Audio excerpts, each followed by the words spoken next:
Hello. Hello. Can you hear me at the back? It's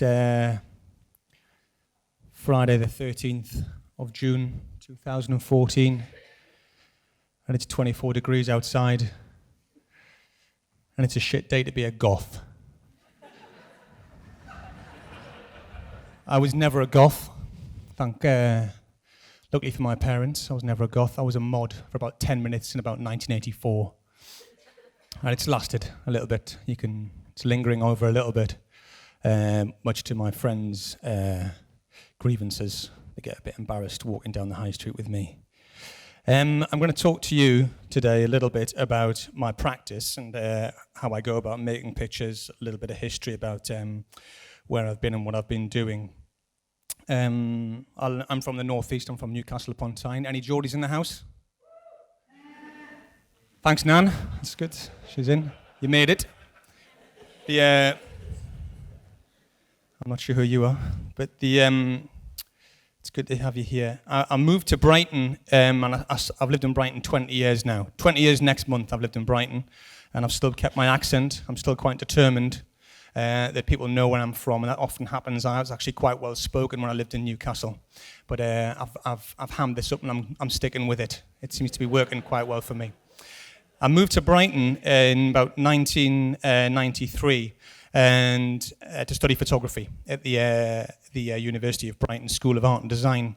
Another lingering passion of mine is soul music, rare soul music from when I was a young lad to this very dying day.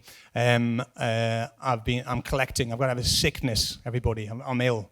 I collect little bits of vinyl and spend a ridiculous amount of money every month on rare soul records from the United States from the 60s and early 70s, which led me in 1996 towards my final year at university to start photographing the Northern Soul scene. So these are some of the pictures from my graduation. I hope you can see these clearly enough on the screen.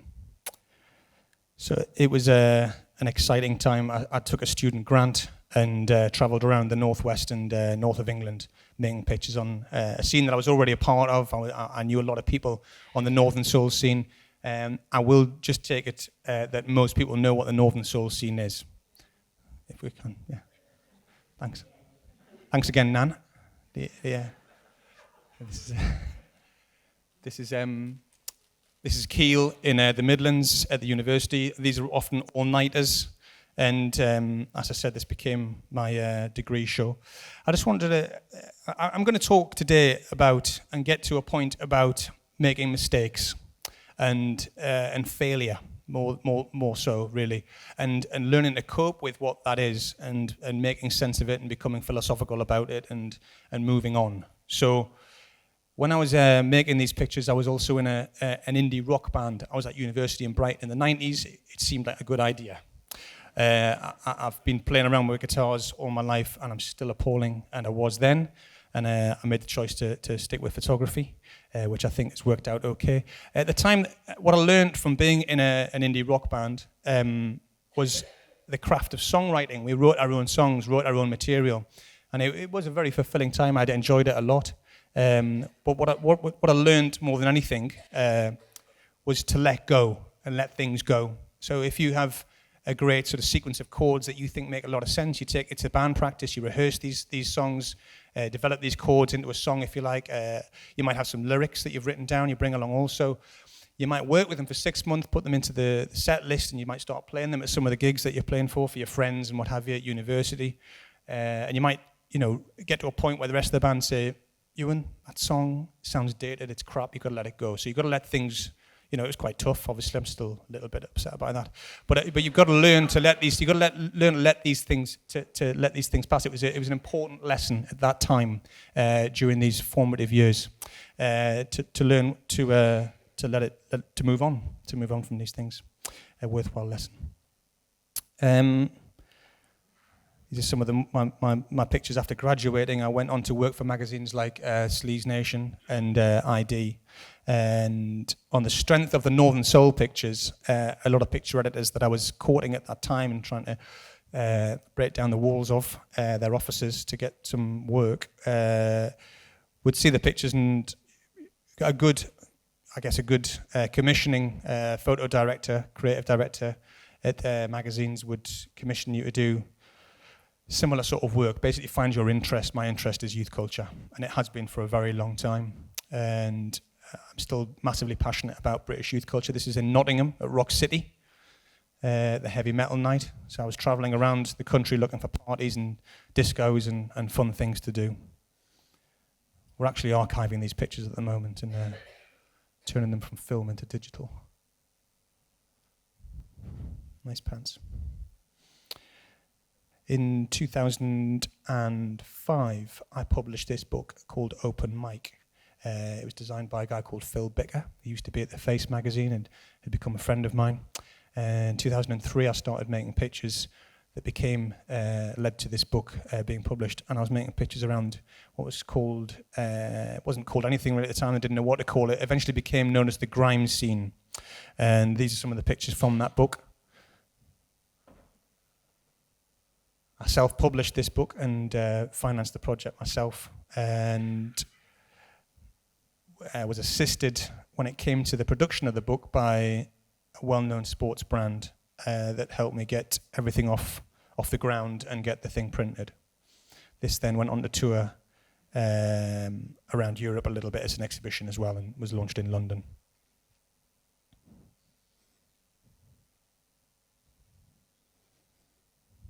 I don't listen to grime, by the way, and I have never listened to grime. I find it quite unlistenable. But let's face it, it's not really for me. And grime wasn't, I'm not their audience, am I really? The lads, the men and women that are making this music and making it.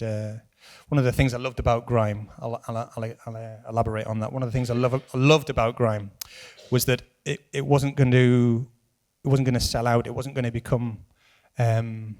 There wasn't going to be a ministry of sound, if you like, top 20 grime hits anytime soon. It wasn't about the dance floor, basically. It was about, it was existential, it was experiential, it was about the street, it was about being young in London or being young in Britain at that time. That's what I found compelling about grime. The sort of the chaos and kind of anarchy of the creativity of making something out of nothing when you haven't got much. It's called, there was a mod in the 60s called Pete Meaden, who managed The Who for about a very short spell, who had a saying, clean living under difficult circumstances.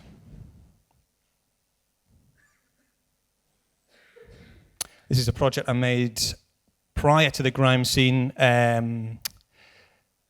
about UK garage, which was very much about the dance floor, and this recently became a book published by Gost, which is a book publishers based between Brighton and London. I made a little film about this as well, which was on the telly. It was on Channel 4 recently. I started making films. This took me to Iron Napa, but there were often commissions for magazines at the time, like The Face and Arena magazine. I would travel around, very fortunately getting things, my expenses covered by these magazines, but I kept a lot of the pictures back for my own sort of use, and I'm very pleased to say that it came to fruition late last year. I quite like garage. I think it's quite good fun. Unlike grime, it's something that I don't mind sort of dancing to. It was like an extension of the soul scene for me, actually, garage. It felt like I felt quite at home going to garage raves. It's good fun. The kids like to sort of dress sharp, and they were there for a really, really good time, and the music was quite soulful and very, very dancey. This is the book here. So, some more shots of the book. Yeah.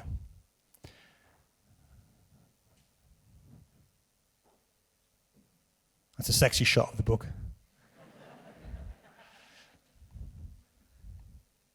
I've sold out of the book now, I'm really pleased to say. It's gone. Which is, I'm very happy that it was really well received. So, I'm going to elaborate a little bit now and digress slightly and talk to you about a journey I took that saw me, I guess, in a way, make a mistake. And I went off on a sort of juncture for a little bit, and I met a friend in about 2008, I get quite obsessive. I became quite obsessed by Italian culture. At that time, I was becoming quite interested in it travels well, Italian culture. Everyone likes Italian culture, the food, the language, the style. It has traveled well for a very long time. He introduced me to this book by this writer called Slavoj Žižek, the sort of Marxist philosopher, sort of firebrand thinker. And I read this book. I was very, very influenced by this book, First as Tragedy, then as Farce, paraphrasing Engels via Marx. And my friend was a great Marxist. He's still a great sort of a thinker. And we talked a lot about this book and the writings in this book. There was some very interesting, a very interesting piece about Italy within the book. He speaks a lot about the movement of people. He speaks a lot about social democracy right now, and he speaks an awful lot about how, in his mind, Italy had become something of a kind of a political kind of laboratory sort of experiment in terms of social democracy. It sounds quite sort of complicated, but it is quite a nice. It's a bit of a romp. It's a good read, and what it led me to was a fascination with Silvio Berlusconi, and I've become a great fan of Silvio. He's the arch technocrat of modern politics, who owns the national media, he owns the newspapers and television. He's a very, very clever man, but as described by Žižek, he's nobody's fool. And he's the last person laughing at the end of it all, at the end of all the chaos that was going on in Italy. He was the one who kept getting re-elected. He was the one in power. No matter how many mistakes, if you like, Ronald Reagan made, he would always be re-elected. He became more and more popular. Same with George W. Bush. They became more and more popular. The more gaffes they made, the more sort of linguistic errors they made, the more popular it seems they became. They're an everyman. They make mistakes just like the rest of us. And Silvio has certainly made plenty. Bunga bunga. So I wanted to see what was going on in Italy for myself. So I began to travel over to Italy. I'd read an awful lot about it. I'd done a lot of research. And I'd realized in 2009, Silvio Berlusconi had called for a national emergency in Italy. A national emergency in Italy at that time meant that the army were put into motion and would go and guard, if you like, historical areas, train stations, shopping centres, and they were put into a state of emergency because of the fear of immigration. They were apparently terrified of the influx of immigration in Italy at this time. Not a lot of people know that there was they'd called a state of emergency in this way. I started travelling. I wanted to see for myself. I'd heard that there'd been a riot in 2009 in a small place called Rossano in the south of Italy, in a region, in the Calabria region, that is pretty much operated by the 'Ndrangheta mafia. It's very rural. It's not particularly well populated. Its main economy is agriculture and fruit and fruit picking, and the immigrants come and work from Eastern Europe and Africa every year to collect the fruit, process the fruit, and then have it distributed throughout the rest of the world.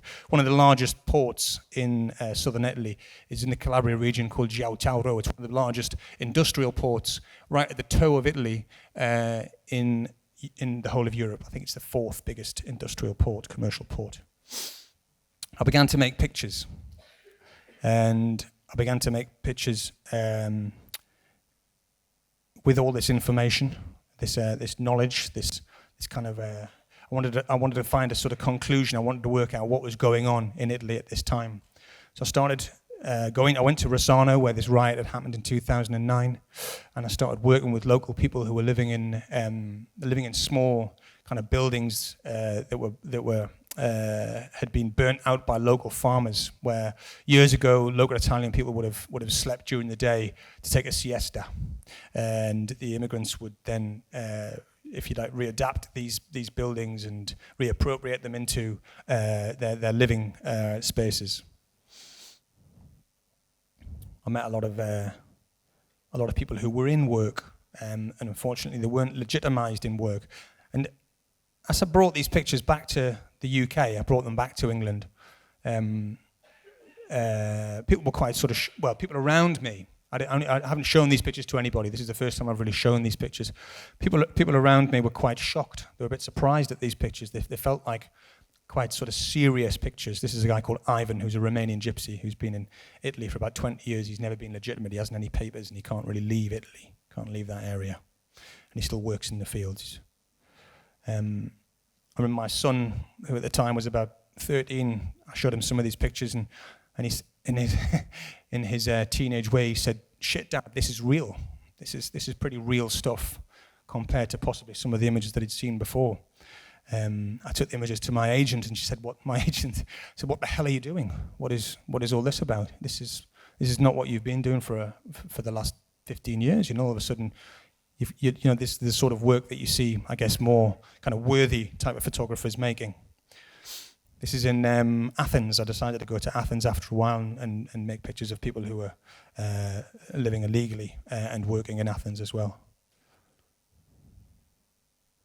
This is in the Caritas, which is the Catholic Church's help sort of and social centres for people who are looking for work and trying to get their papers arranged. This is some Algerians in the street in Athens.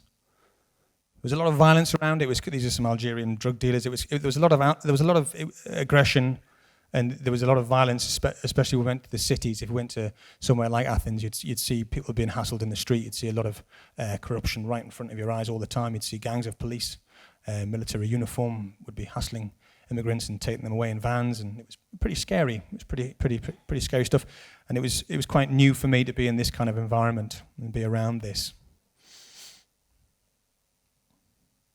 I spent about 2 years making this project, going back and forwards to different parts of Europe, meeting people, and I kept going back to Italy over and over and over again. I think the straw that broke the camel's back was I took a collection of pictures to Martin Parr, who's a very well-known British photographer. Martin took a look at these pictures and he said, I just don't understand what these pictures are about you. And he said, what does this mean? I don't get it. He says, I'm sure this would work with a great article in a Sunday supplement or something like that. It makes sense. And then went to a talk in Derby, and a guy called Tom Wood, a wonderful photographer, another legend, if you like, a bit like Martin Parr. He's photographed in and around Liverpool for the last 30 years, lived there for 30 or 40 years. And he was approached by a lot of photographers from Magnum to join Magnum Photo Agency, one of the world famous photo agency that travel around the world making pictures of war-torn areas and people in problematic situations. And he said, I couldn't be Tom Wood on the bus around Liverpool making pictures of the local people, the Magnum photographer. He said, I could only be Tom Wood. And so he declined the offer, and he said, no, I'm just going to stick to being Tom in Liverpool making these sorts of pictures of the local people that he's always photographed. And that sort of rang true for me. And I realized that as I'd been traveling to Italy, as I'd been going back and forwards, I decided that I kept landing in Naples. And as I was going through the city of Naples, I kept seeing these young kids on scooters riding around the city centre. And it was always in the back of my mind every time I kept leaving Italy, and with these pictures of these people in a very desperate situation. It made me very sad. Often when I came back, I'd feel a little bit, despairing and a bit hopeless, and often felt like something was niggling with me. Like I had some kind of, I kept running this through my mind. Is this some kind of odd, kind of post-colonial kind of gaze that I'm just doing? What is this just worthy? Is this, how can it not be? How can this work not be worthy? How can it not be? And I had a problem with that. And I decided to start making pictures of the teenagers on the streets in Napoli on the next visit. I didn't go down to Calabria. And I started making pictures of the young people riding around on their scooters and diving off rocks on the beaches. And I spent, I kept going back again, and I made a series of pictures. that have become an ongoing series now, and I published these as a zine called Wapamente, and it's a lot of fun, and I really enjoy it, and I feel like I'm back in my groove again. I showed these pictures to Martin Parr, and he said, "Wonderful, Ewan. This is what I expect. This is what I want you to do. This is what we know you for. This is what we love you for. We love you for these pictures." And when he's talking about we, he's probably talking about 4 or 5 people. I don't know who else he's talking about.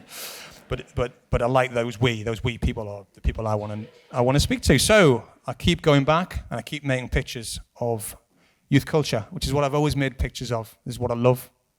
If you like, in a way, it's biographical. There's more in this for me than there were in the previous pictures. The previous pictures concerned me, and I'm glad I did it. I'm glad I did it because it led on to something else. It led on to me going to Naples and seeing these kids that I really wanted to photograph, that were exciting and fun and had a great style. And for them, they were like the kind of mods of their generation, riding around on their scooters in their kind of smart clothes and their attitude, and like, nothing could hurt them. And they really were modern Italy, these kids. These are what's happening in Italy. And obviously the other stuff's happening too, and it's real, it's there, it is happening. But in a way, it wasn't for me to photograph, really. It's for somebody else, I think, with a different eye, a different sensibility. They could do a better job of it. I think they could tell the story better. So I made a mistake. But it's not really beating yourself up about making a mistake. It's like learning from that mistake and wondering what you can do with it afterwards. And picking yourself up a little bit, maybe some dusting yourself down, having a bit of a laugh at yourself. But obviously never forgetting what you saw and what you did. So this has now become a series. I travel around. I've travelled around Europe. I've been going to, just come back from Miami, where I've shot issue 3 of this zine. And I was photographing the Americans in spring break. I was in Marseille for a little while, straight after Naples, which is what you see here. And I photographed in Marseille for a while, photographing kids on scooters in the summer, jumping off rocks into the sea, into the Mediterranean. And I feel truly comfortable with them. I feel like they're a success, and I feel one of the reasons they are a success is that I was so pleased with myself as a teenager. I was so quite narcissistic. It's fair to say a lot of us are, and I think a lot of us sort of look back on our teen years with a little bit of regret, a little bit of embarrassment, and a lot of love. We enjoy those sort of times. We've all been there. We've all lived through being an adolescent. We've all experienced it, which is the success, I think, of these pictures, is that we've all lived through it. We've all been there. We've all had a taste of this experience, hanging out with your pals with too much hairspray, like the goths. 24 degrees. So I'll keep going back. I'll keep making pictures with the teenagers. This is a picture of Wapamente here. Wapamente, by the way, translates as bold, beautiful, if you like, strong, which is what it is to be young. And that's me on Miami Beach,